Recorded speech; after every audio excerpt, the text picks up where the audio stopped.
রায়বাহাদুর কিশনলালের স্যাকরা জগন্নাথ, সোনার উপর সকল কাজে নিপুণ তাহার হাত। আপন বিদ্যা শিখিয়ে মানুষ করবে ছেলেটাকে, এই আশাতে সময় পেলেই ধরে আনতো তাকে। বসিয়ে রাখতো চোখের সামনে যোগান দেবার কাজে, লাগিয়ে দিত যখন তখন আবার মাঝে মাঝে।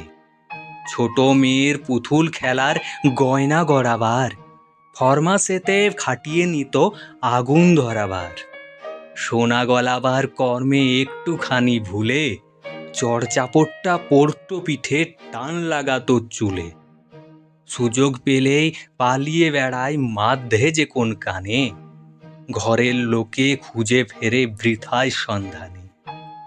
শহরতলির বাইরে আছে দিঘি সাবেক কেলে, সেইখানে সে জোটায় যত লক্ষ্মী ছাড়া ছেলে। গুলি ডান্ডা খেলা ছিল, দোলনা ছিল গাছে, জানা ছিল যেথায় যত ফলের বাগান আছে।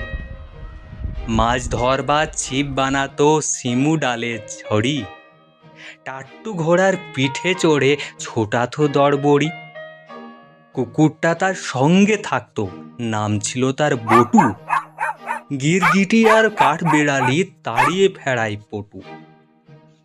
শালিক পাখির মহলেতে মাধর ছিল যশ, ছাতুর গুলি ছড়িয়ে দিয়ে করত তাদের বশ। বেগা দেওয়ার কাজে পাড়ায় ছিল না তার মতো, বাপের শিক্ষা নবিশিতেই কুড়েমি তার যত। কিশনলালের ছেলে তাকে দুলাল বলে ডাকে, পাড়া শুদ্ধ ভয় করে এই বাঁদর ছেলেটাকে। বড় লোকের ছেলে বলে গুমট ছিল মনে, অত্যাচারে তারই প্রমাণ দিত সকল ক্ষণে।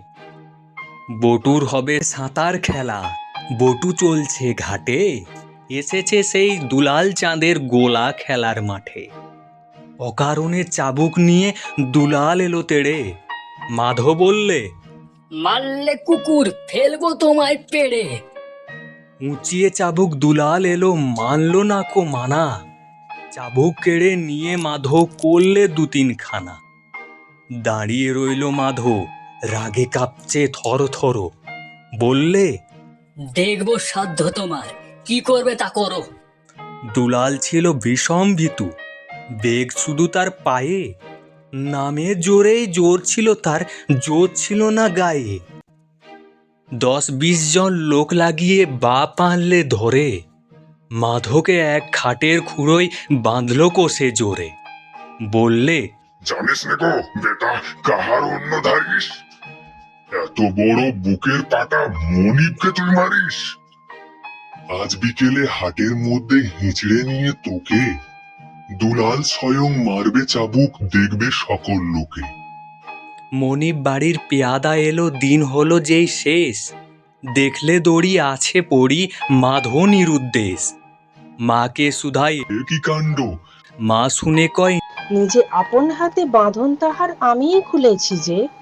মাধো চাইল চলে যেতে, আমি বললেম যেও, এমন অপমানের চেয়ে মরণ ভালো সেও। স্বামীর পরে হানলো দৃষ্টি দারুণ অবজ্ঞার, বললে, তোমার গোলামিতে ধিক সহস্রবার। পেরোলো 20-25 বছর, বাংলাদেশে গিয়ে আপন জাতের মেয়ে বেছে মাধো করলো বিয়ে। ছেলে মেয়ে চললো বেড়ে, হলো সে সংসারী, কোনখানে এক পাটকলে সে করতেছে সর্দারি। এমন সময় নরম যখন হলো পাটের বাজার, মাইনে ওদের কমিয়ে দিতেই মজুর হাজার হাজার। ধর্মঘটে বাঁধল কোমর, সাহেব দিল ডাক, বললে, মাধো ভয় নেই তোর, আল গোছে তুই থাক।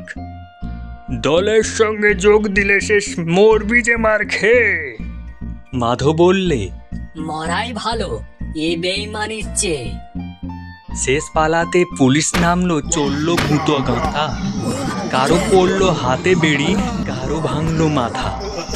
মাধো বললে, সাহেব আমি বিদায় নিলেম কাজে, অপমানের অন্য আমার সহ্য হবে না যে। চলল সেথায় যে দেশ থেকে দেশ গেছে তার মুছে, মা মরেছে, বাপ মরেছে, বাঁধন গেছে ঘুচে। পথে বাহির হলো ওরা ভরসা বুকে আঁটি। ছেঁড়া শিকড় পাবে কি আর পুরনো তার মাটি।